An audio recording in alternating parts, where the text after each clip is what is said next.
longs, and more people falling into poverty, a phenomenon that would violate government's effort to revive the battered economy. Hence, we urgently request the Finance Ministry to allocate funds as rental relief to enable SME survival and withdraw, capped at $8,000 per month, for 6 months. Second, freeze rental increase at offices until December 2021. Third, suspend tenant evictions until December 2021. As a rental relief rollout mechanism, we propose that the Finance Ministry sets up a rental relief fund division and collaborates with local councils to handle application processing and to channel the funds to premise owners, landlords. Rental relief fund is premised on the notions of fair sharing of economic hardship and for the common good of society and economic sustainability. With such a fund, business will have a better survival rate and keep employment intact, thus preventing a crisis.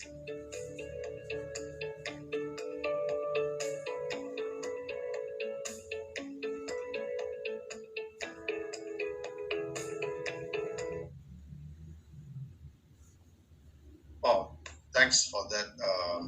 Hold on, we are going live now.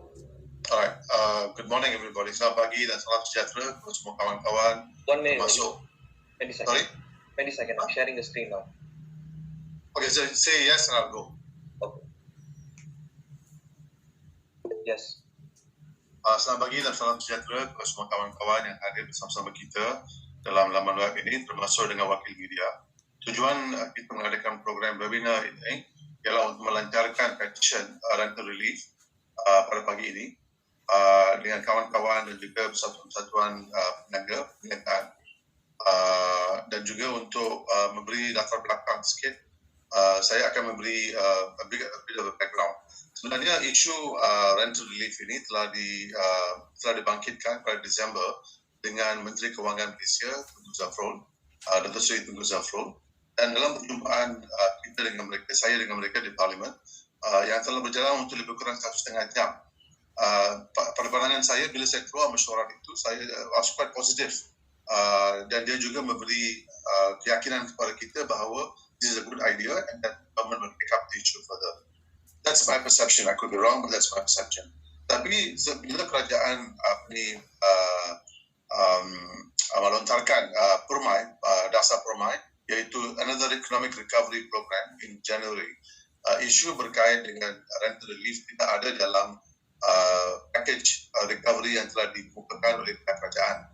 So saya telah bawa isu ini kepada working group on rental relief yang kita telah tumbuhkan daripada November Disember tahun lalu, dan kita telah membuat satu keputusan supaya kita carry on, lanjutkan, kita panjangkan perjuangan ini supaya kerajaan dapat menolong khususnya smaller NGOs, smaller business associations yang ada dalam the larger small and medium industries. The small and medium industries are very rich, they're very big, and some also are very small. Tapi tujuan kita ialah untuk menolong yang di bawah, the lower ones. Dan kita dapati bahawa the number of losses, number of closure is very high. Coffee shops have closed. I mean, the Malaysian Medical Association tells us 200 of their members' clinics have been closed, and so on and so forth. So this is quite serious, and I think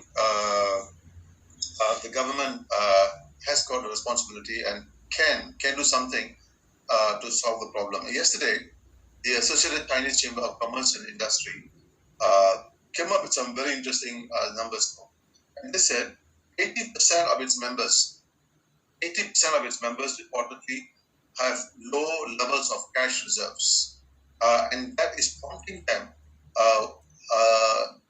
untuk gulung tikar, which means that there's a good chance that all of them might close, a good number of them might close shop if situations by June does not improve. And they also believe, the numbers also show that most of them who were interviewed feel that, although I should say only 9.5% of the people that were interviewed feel that the first half of 2021 will be there will be an improved or growth in the economy.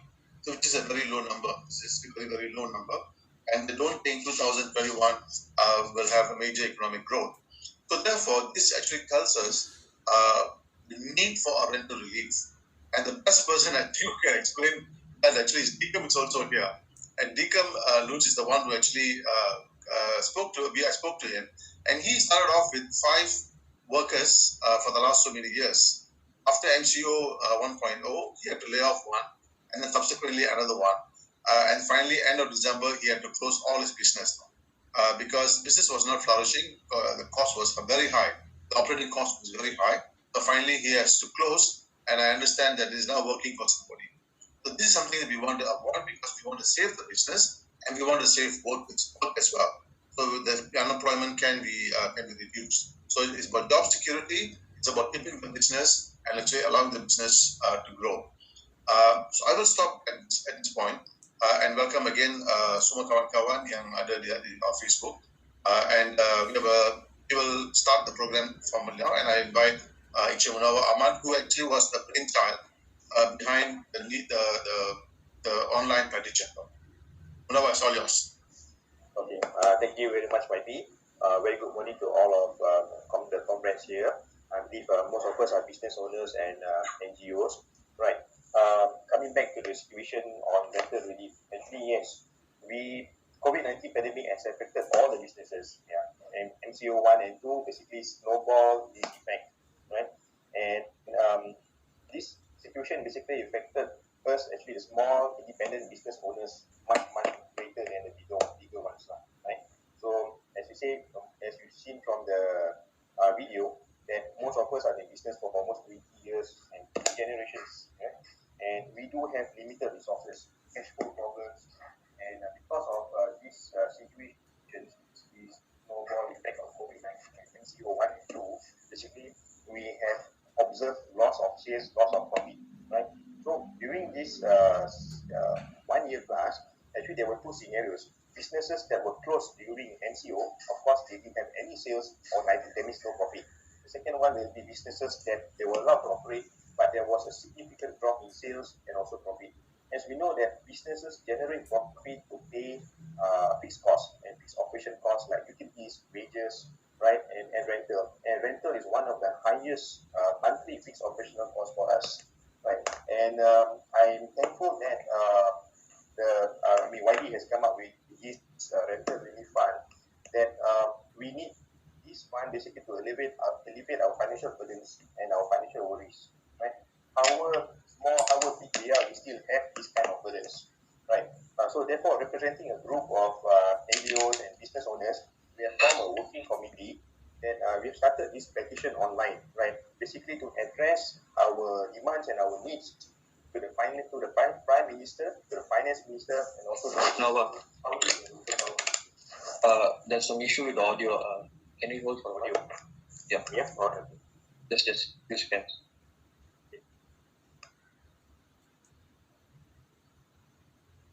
Okay now.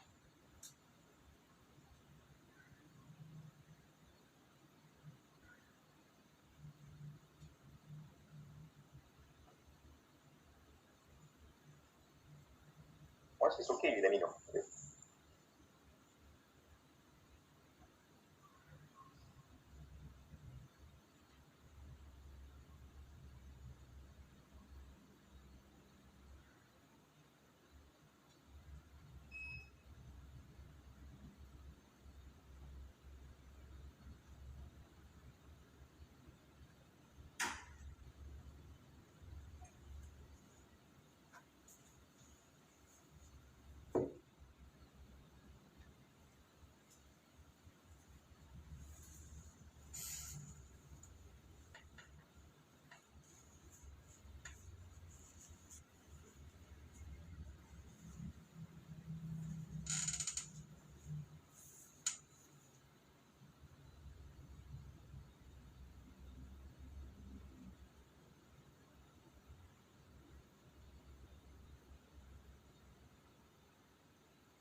Is it okay? Is because the audio, we can't hear the audio online at Facebook page, right? If not, maybe what I suggest to do is we screen record the meeting right now. Then if later the media, the press, or later we can even upload on the Facebook. Because since how do you guys think?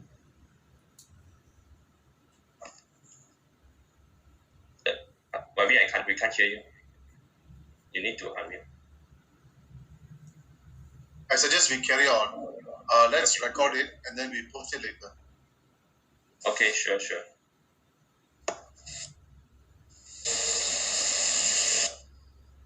On.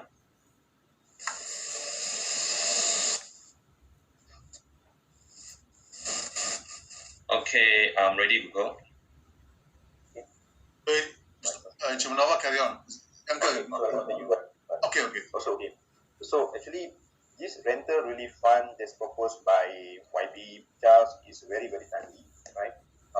We need this fund to basically alleviate our financial burdens and our financial worries. Therefore, representing a group of NGOs and small business owners, right, we have formed a working committee, rental relief fund working committee, to start this online petition. And we address our needs and our demands to the Prime Minister, to the Finance Minister, and also to the Housing and Local Government Minister. Right? This rental relief fund will definitely help us to sustain our businesses. The most important and most crucial part of our business is to sustain, right? And also to save our employees' jobs. Most of us are cutting down, reducing the numbers of employees. They won't be good, basically, for the business as well. So we really hope that all of us here, basically the members of the NGOs, the business groups, please get your members, please get your family members, please get your clients, please get your consumers, please get them to sign this petition and keep on sharing on Facebook, on IG, right, on any social media platform. We need to get a sufficient number of petition signed so that we can, it's like we must be seen to be heard by this current government, right? Only then they will listen to us. They will listen to our client. As finally, we say that we are generating the income for the nation and we contribute to the taxes. So thank you very much for your time, and please help us to share this petition. Thank you very much. Thanks, Chimanova. Our next presentation is from Dr. Nungsari Amarati. He's an economist, a very famous economist by training. Economist. I understand he's also with the Khazanah Research Institute, if I'm mistaken, and then the former chairman of Malaysian Aviation Commission, and columnist at The Age, and also a former member of Parliament from Palipula. Welcome. And I really appreciate him coming because Tony could reach him late last night or yesterday evening. So thanks, Dr. Nungsari, for joining us. Thank you.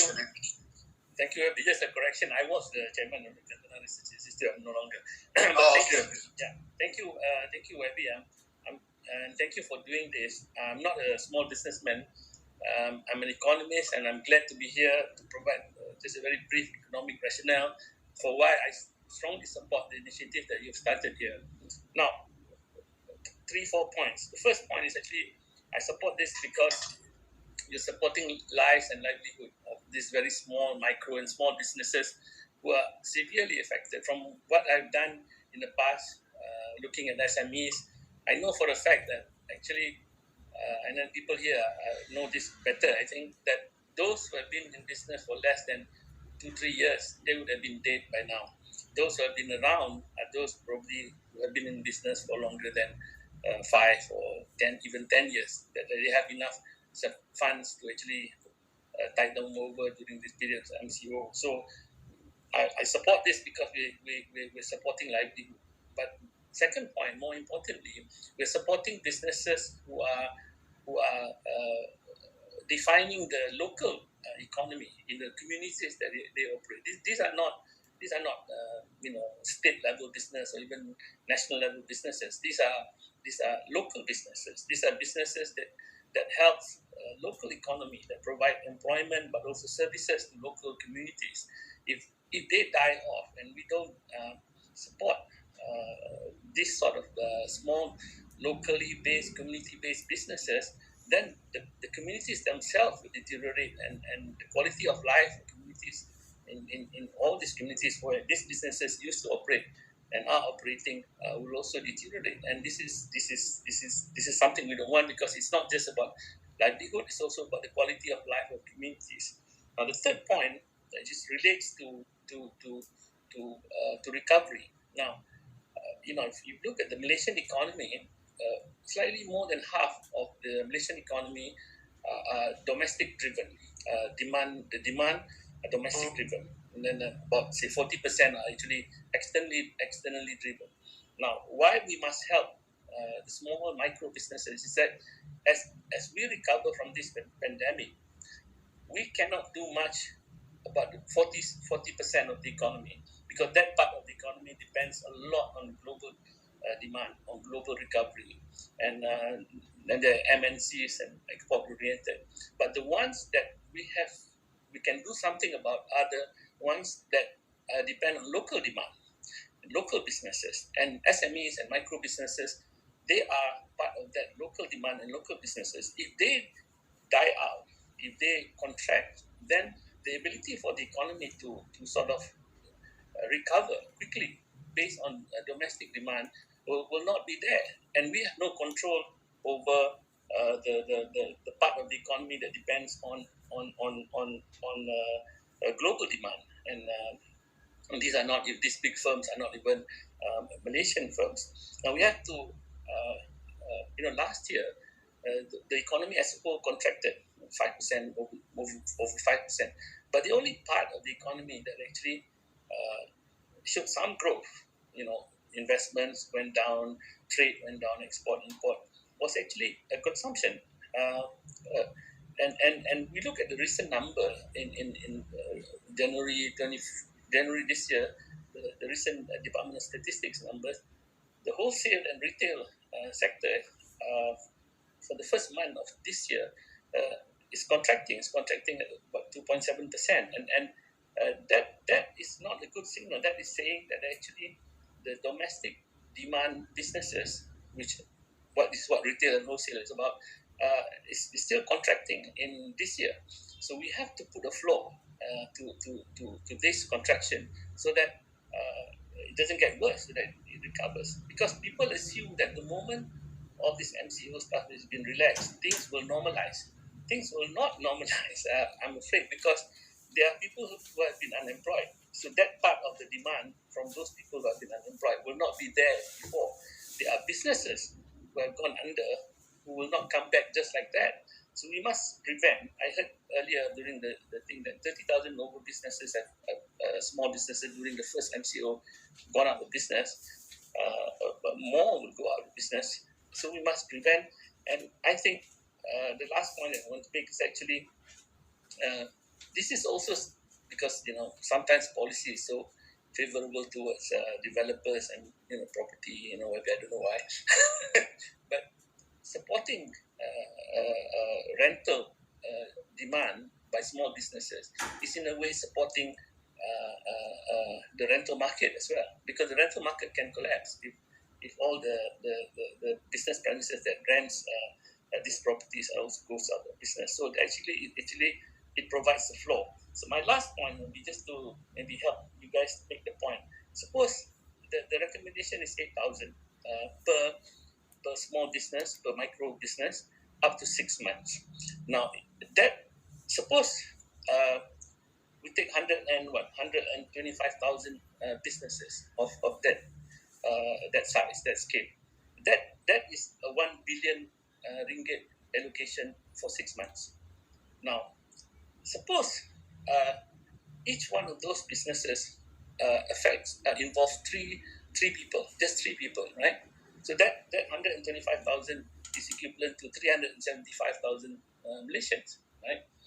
And that 1 billion, if you divide that by 375,000, and then you divide that over 6 months, that's less than 450 ringgit a month. for each one of them. So that's the kind of fiscal aid that we're looking at. But what is it giving? It's saving. Let's say if this 3,000, three people working for these businesses, let's say they only make 2,000, right, which is very low. So you are spending less than 450 ringgit to save a 2,000 ringgit job. So that's very good. Fiscally, that's like what, 5 times. I mean, YB, you've been in Parliament. There are not that many fiscal expenditure that are this efficient, right? You can spend 450 to save a 2,000 ringgit job. I mean, I'm undercounting here. So it is a viable thing. And then on top of that, my first point, we're not just saving this 2,000 income and 2,000 expenditure and 2,000 consumption, but we're also saving local communities. So I wish you guys good luck and call on me if you need support on this sort of thing. Thank you.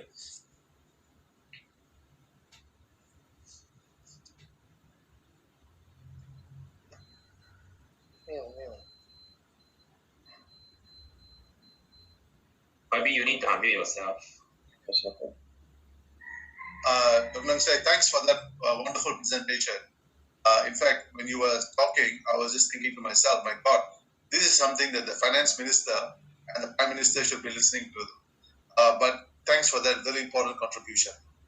Let me also now welcome Dr. Ho. Dr. Ho, please introduce yourself and then please provide. Go ahead. Thank you, Wabi. I'm Ho Sumong from the Malaysian Singapore Coffee Shop Proprietors General Association. First of all, I would like to thank our YB for taking the initiative to have this official launch on the rental relief fund. I would like to present my side of the story, my F&B, coffee shops and eateries here. Actually, we have been in the industry for more than a century, 3 generations. And since March 18 last year, when MCO was first introduced, imposed in the country, or F&B industry has been badly impacted. Our business dropped tremendously. When then came the MCO 2.0, the situation was no better. It was even worse. Our members have been struggling with whatever savings they had, and some even can't make both ends meet. They have to pay utility charges, maintenance fees, workers' wages, and worst of all, rental, which take out about 20-30% of the total operating cost. So I think it is timely that we appeal to our government to come out and support us, to help us by giving us rental relief fund. It is life-saving, for our industry. There are some 3,000 to 4,000 members out there who are struggling with this financial problem. So we sincerely hope and urge the government, especially our finance minister, to set up this rental relief fund so that our members can stay afloat. We've been there for a century, so we just cannot close down like that, As the situation, otherwise this situation will be getting worse. In the first MCO, about 3,000 have closed down. And now after the MCO 2.0, another 600 decided to go to stop the business for the time being. So we sincerely urge the government, especially our finance minister, relief fund, so as to help our members to carry on.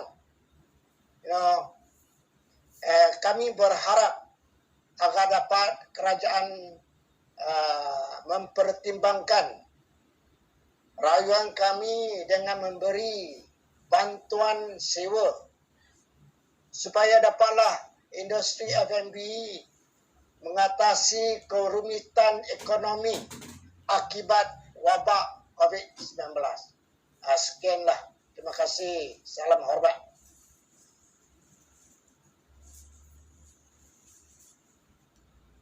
You need to unmute yourself. Thanks. Thanks, Dr. Ho.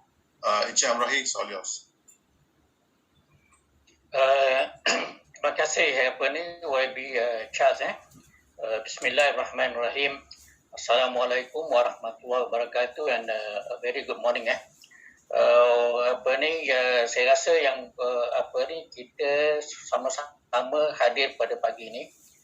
Saya diminta oleh pasukan ataupun kumpulan kerja dana bantuan sewa untuk bercakap bagi pihak sektor kesihatan. Jadi sebagaimana yang telah dimaklumkan tadi, telah dimaklumkan bahawa lebih 200 klinik swasta telah tutup disebabkan oleh mulai daripada MCO 1 sampai sekarang. Dan nasib yang sama juga sedang berlaku kepada farmasi-farmasi komuniti. Seperti mana yang disebut oleh Datuk Nong Sari tadi, adalah kami di komuniti akan membawa satu perkara yang besar kesannya kerana kita berkhidmat di dalam komuniti. So walaupun kita adalah perkhidmatan penting, essential service, tetapi kebanyakan daripada ahli farmasi komuniti yang independen mempunyai masalah. Mereka, especially pada mereka yang mempunyai menyewa kedai lah, dan ini yang berlaku di seluruh Malaysia. Jadi pada pendapat kami, langkah yang diambil oleh YB adalah satu langkah yang sangat baik, dan itu sebab kami menyokong sejak daripada awal lagi kami menyertai kumpulan kerja dana bantuan sewa ni adalah untuk memastikan bahawa perkara ini telah akan dibawa ke pengetahuan yang berhormat Menteri Kewangan.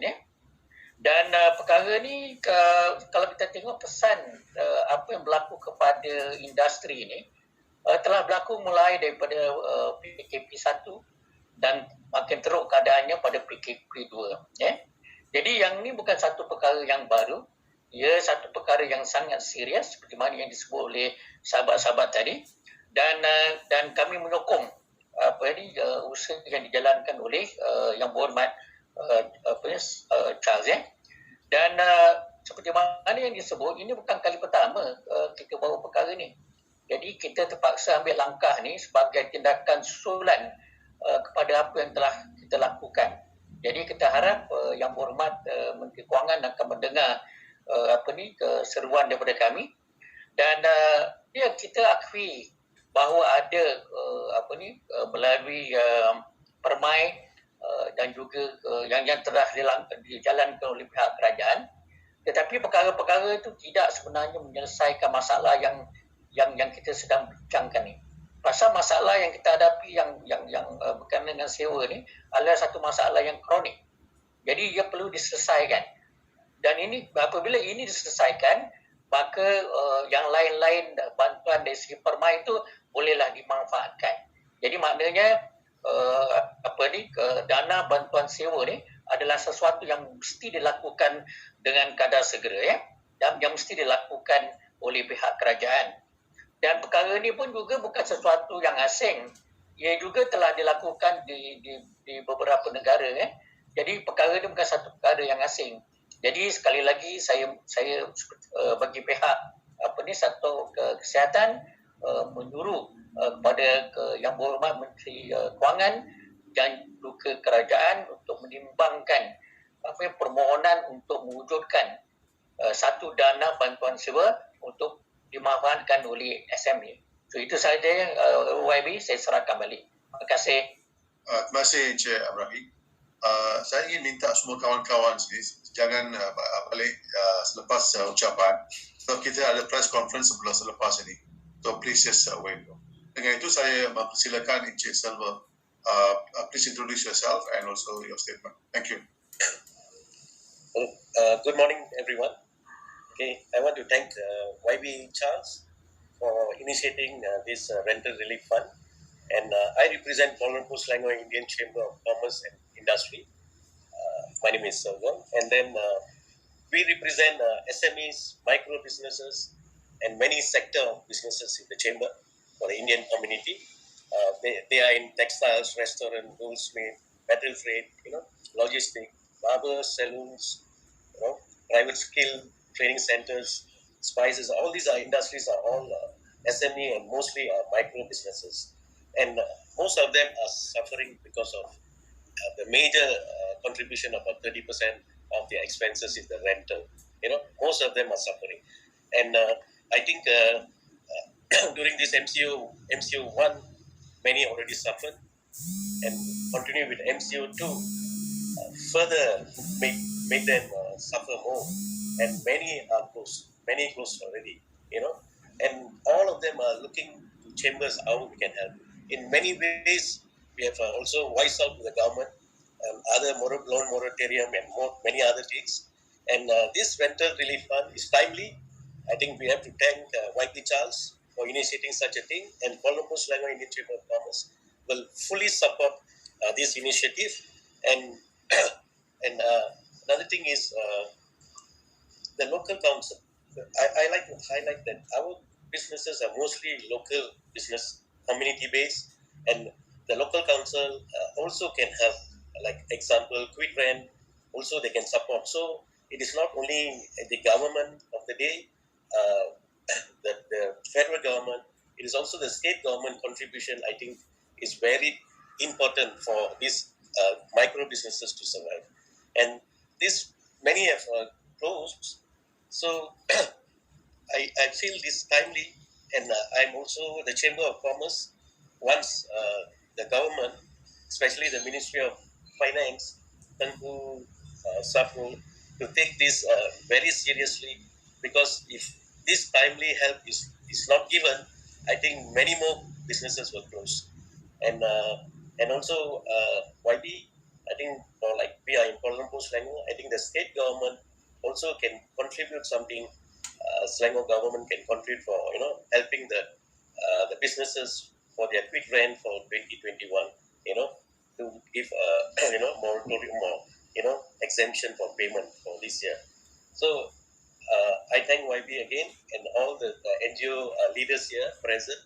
I think we have joined this working group. I think we will keep on pushing for this rental relief fund until we get a positive answer from the government. And Kuala Lumpur Selangor Chamber of Commerce, Indian Chamber of Commerce, will fully support this initiative. Thank you very much. Thanks, Mr. Dr. Arasu is also here. But before we ask him to speak, can I invite Dr. David to come on board? He was on the way to Putrajaya. I hope he still has the link. Okay, if he's not there, is Dr. Irving Cheong here? I'm here. Okay, Dr. go ahead. David is here. Okay, go ahead, Dr. David. Go ahead. Sorry, my camera doesn't seem to come on, but if I may just say a few words. We represent Industries Unite. Industries Unite is a collaboration of 110 trade associations and chambers. That 110 chambers and associations representing 3.3 million businesses in Malaysia, and we fully support this initiative.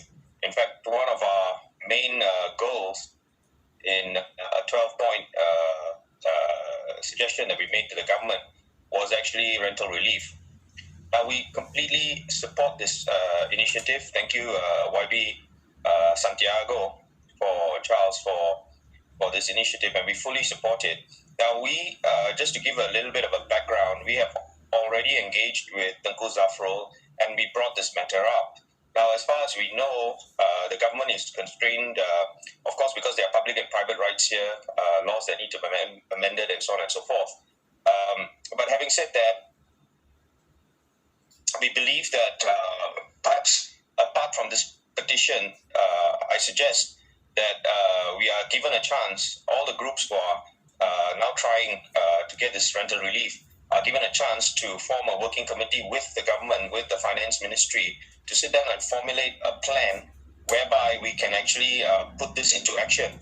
And I do agree with the previous speaker here that there are many countries that have very successfully implemented such a scheme, and it has translated to a much better situation vis-a-vis especially the micro industries who are really suffering at the moment. Now, we had a very astute economist who gave the numbers, and those numbers are something that we agree with.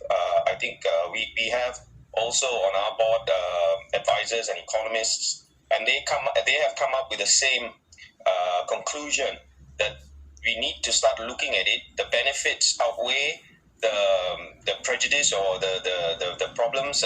So the benefits are there.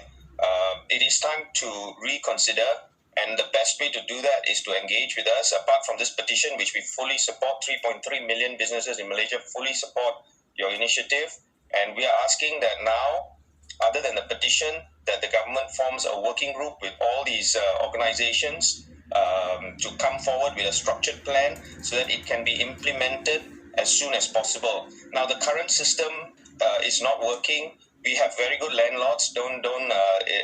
Let's also put in a lot of the malls, One Utama, Sunway, and all that have been trying their best to help the tenants, but that's not really translating into very much relief, as pointed out by the previous speakers.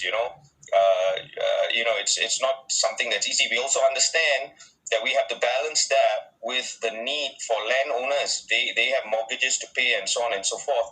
So it may have to be a multi-pronged way in which we address this issue, and so in that regard, we suggest at Industries Unite that we are given a chance to sit down in a working committee, and we need some commitment from the government to say that they want to push ahead with this, and we work together and find a solution. Thank you. Thanks, Dr. David. Dr. Irwin, is he here? I saw him earlier. Okay. Irwin Charles, all yours. I'm here. Right. Thank you very much. Hi, everyone. Thank you very much, YB, for having me. I'm actually David's other half, the other co-founder for Industries Unite. I think David has actually mentioned quite a bit the most important points about the rental relief and some of the things that we have actually discussed with YB, the Kusako, together with this ministry. But one of the things that I actually want to elaborate is that why during this time, Industries Unite was only formed probably about 7-8 weeks ago. And today, we are one of the coalition. I wouldn't say that we are the only, I would say that we are one of the coalition that has multiple engagements with different ministries. And we are also working with different ministries right now on a working committee. We even have regular sessions that is being pinned and being scheduled with multiple ministries. The main reason why we have that is because we have been able to work with the government to provide the necessary, not only problems, but also solutions so that we can actually solve it together. So, in other words, what we are saying is that we are sitting together on the same bandwagon here. So, as what David, I echo what David mentioned, we fully support your petition. But moving forward, if I may suggest, is that to let us have a working committee together so that maybe we can actually put in, as one of the discussion point, as a main discussion point, which is a rental relief under the Industries Unite and MOF working committee group, or to discuss and to move forward to see how we can help each other out and provide a couple of solutions that we can work together. So I think that will be best worked on. That's my personal opinion. So thank you, YB. Thanks, Dato' Winthrop. Just to respond, we actually, in our meeting with Tunku Zafrul, we talked about the experiences of other countries, namely Singapore, Hong Kong, as well as the UK. So he's aware. It's not that he's not aware, he's aware. The question is the political commitment, the political will. That is the issue. But I don't want to say anything more because I would like to invite, we have also Michael Paul, Head Nurses Association here. They have really been badly hit though. Maybe I can just invite him to say a few words. We don't have much time, but keep it short. And then, also, if you want to say something after that, it's all yours. But Joshua, Michael, go ahead. Yeah, thank you, YB, Charles Santiago, for having me. And I represent MHA and UAHA. I'm the president of MHA and UAHA. Yes, I very fully support this rental release funds because this is very important to all the industry, especially hair industry, because we are the first one who locked down. And once we stop, the business, hands stop, everything stop. We don't have any income. So in the first MCO ones, so it's mostly around 30 to 40% close down the salons and barbers. And come to MCO 2, it's getting worse. I think after this, there will be 20 to 30% to close down again. And this rental release funds is the right times. And this will help us a lot. And if not, if continuous this, I think a lot of people will get suffer and hunger, and there will be a lot of the problems occur. So I really fully, our MHA and UAHA, United Asian Hairdresser Associations, really fully support you, YB, Charles Santiago. Thank you. Thanks, Michael. Dr. Arasu, do you want to say something? Yeah, sure. Thank you, YB. I'm Dr. Arasu, the Secretary General of the Malaysian Medical Association. And under the Malaysian Medical Associations, we have 5,000 clinics, doctors who own clinics. And then, as Wat mentioned earlier, at the beginning of the MCO, we realized that more than 200 clinics were closed down. Okay, as we know that healthcare is one sector whereby it's very resilient to economic down.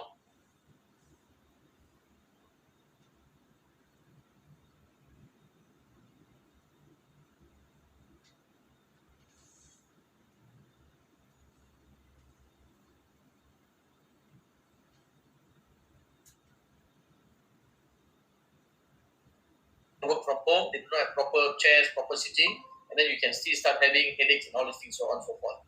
Okay, so basically, number one, clinics which are situated in commercial areas when there are no activities or some places total shutdown, they were totally unable to operate.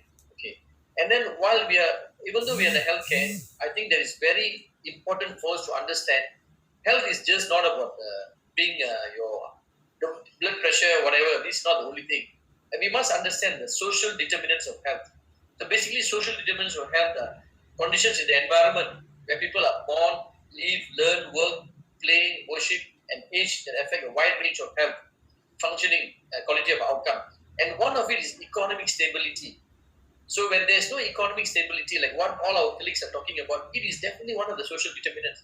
So the government, this rental is one area where all these sectors, like what we have said earlier, these are all community-based service industries. So we are linked to each other. If one industry collapses, the others will be affected. In healthcare, it's very simple. In the private sector, most of our patients are either under the employment health benefit or out-of-pocket patients.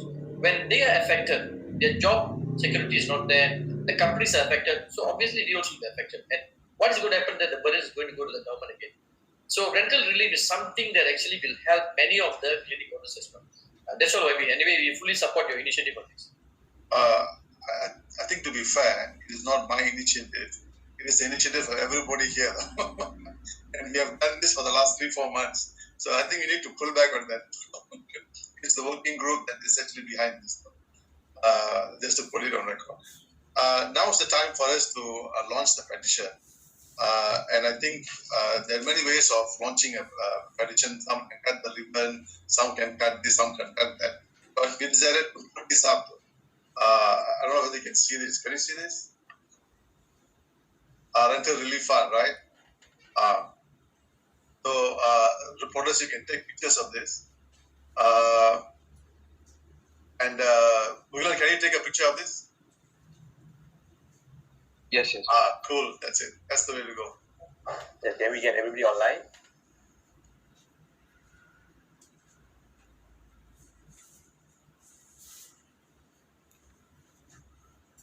Okay.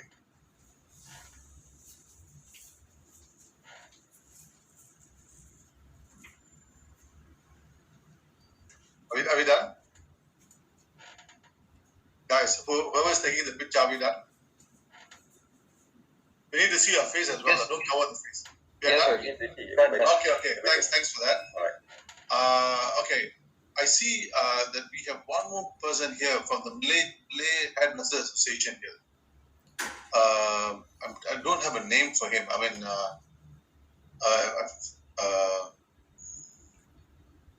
Malaysian Tea Association is also here.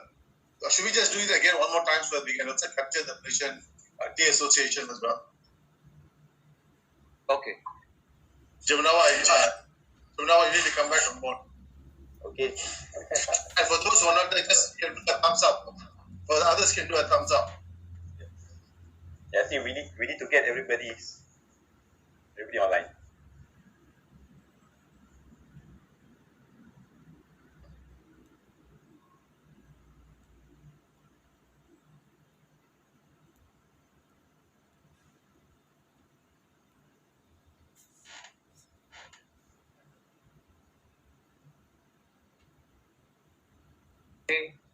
Okay, thank you very much. So thanks.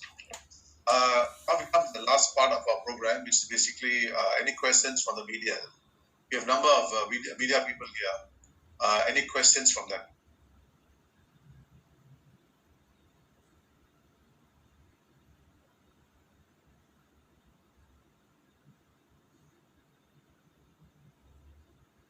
No.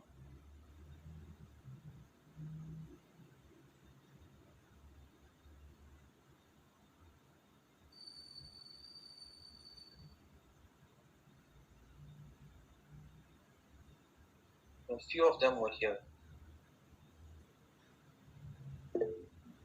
Any members of the media who would like to ask questions? Hi, everybody. I am a reporter from Malaysia Kini. My name is Dion. Hi, welcome. Maybe I would like to ask if you have a timeline for the government to implement to realize this RRF. Do you set a deadline for them? Maybe Jamrai, you want to answer the question? Actually, it was supposed to be done beginning of the year, isn't it, YB? By right, it had been done when before they launched the Permai.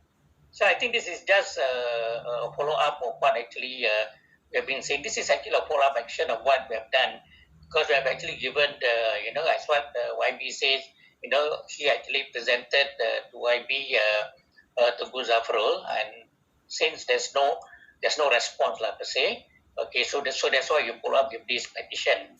So we hope the media will help us to get people to sign, because I think from all the speakers just now, it is a very grave problem. It's not a small problem. It's a very grave problem, and it's going to affect a life and livelihood. So that's my comment. If I can say something on this, on December 16, 2020, during the Parliament session, Number Hormat, Guzafrul and myself had a very long meeting, about an hour and a half. And we presented a memorandum to him, and we went through page by page.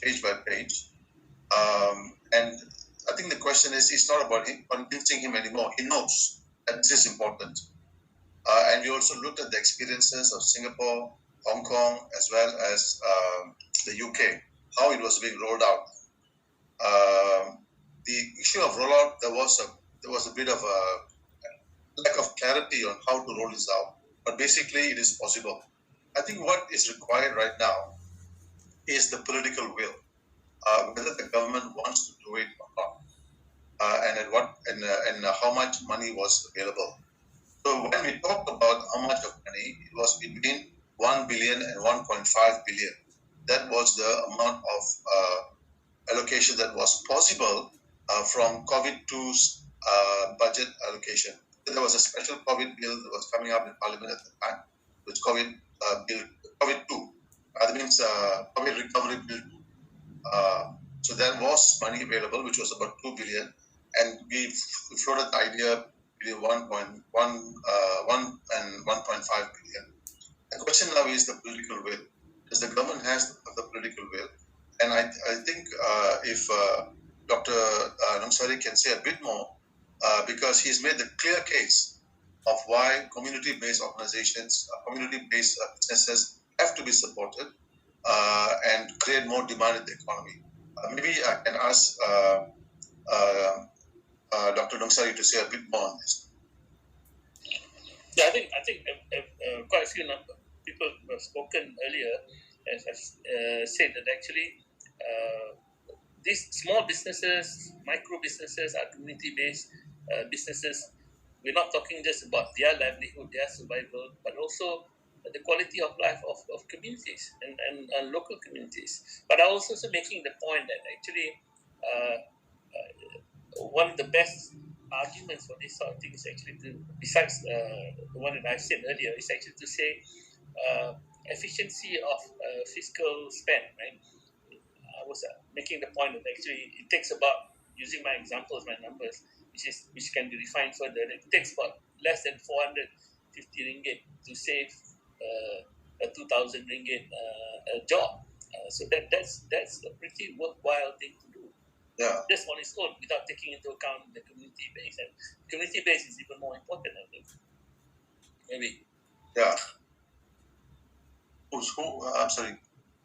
I think if you do a cost-benefit analysis, and that will really tell you that the benefits will be higher than the cost. And I think something that we really have to keep in mind.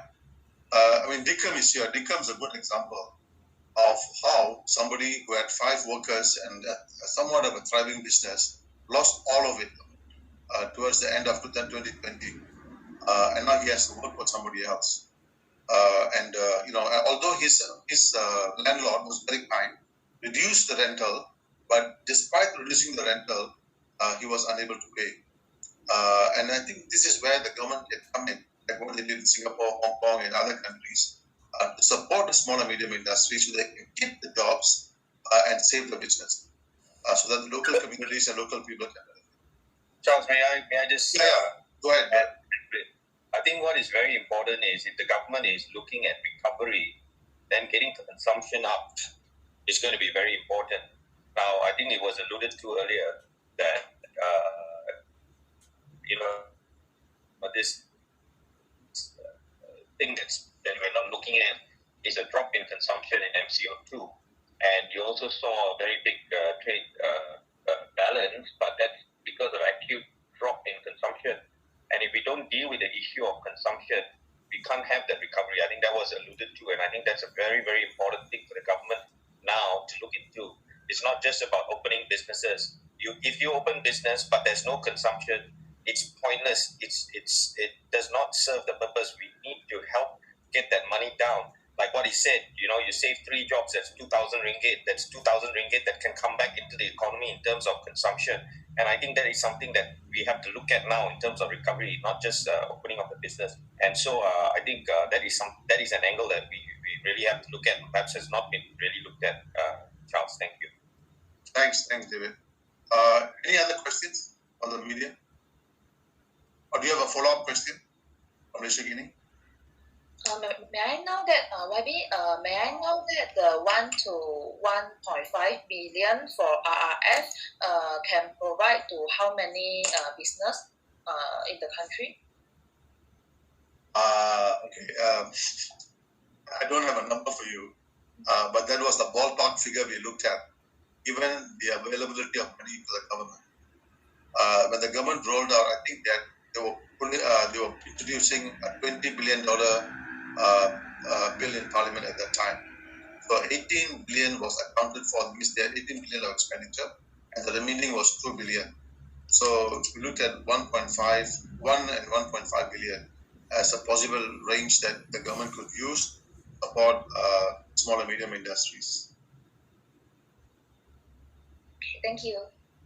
And I also would think, this would be largely going to like states like Johor, Penang, Selangor, Wilayah, and Perak. I think this will be the concentrated areas that will demand much of the support and create demand in the economy.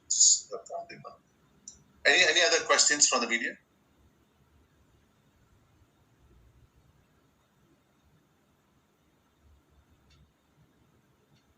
Any other questions from the media?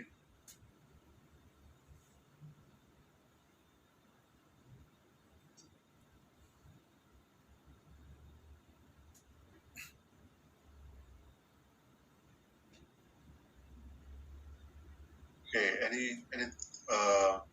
if there are no questions, it's 11:05.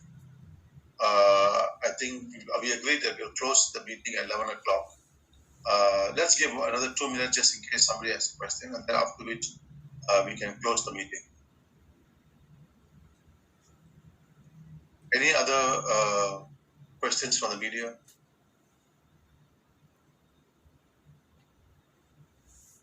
Okay, what we will do is that we will put phone numbers and send it to the media.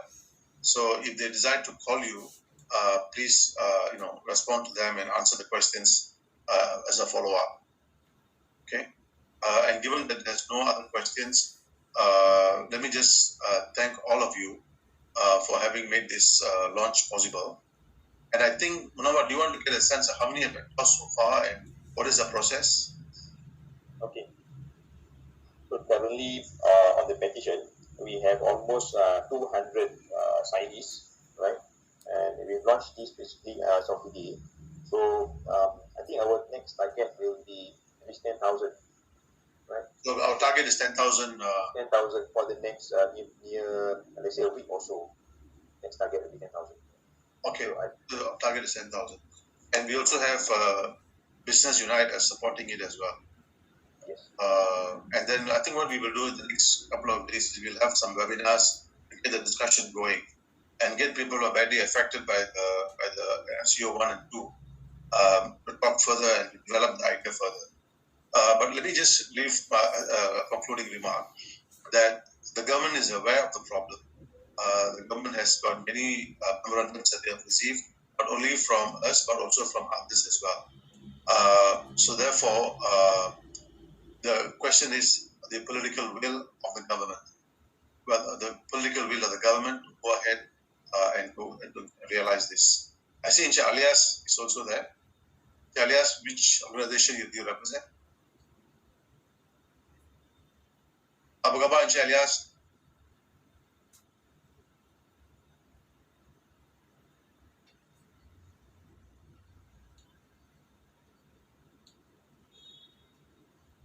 Alias, you need to unmute yourself. Alias, tolong unmute. Teman-teman tak boleh dengar.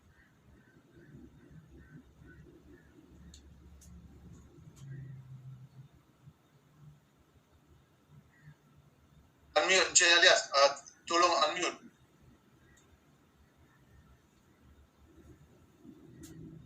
Tolong pergi kepada butang yang ada mic dan juga unmute.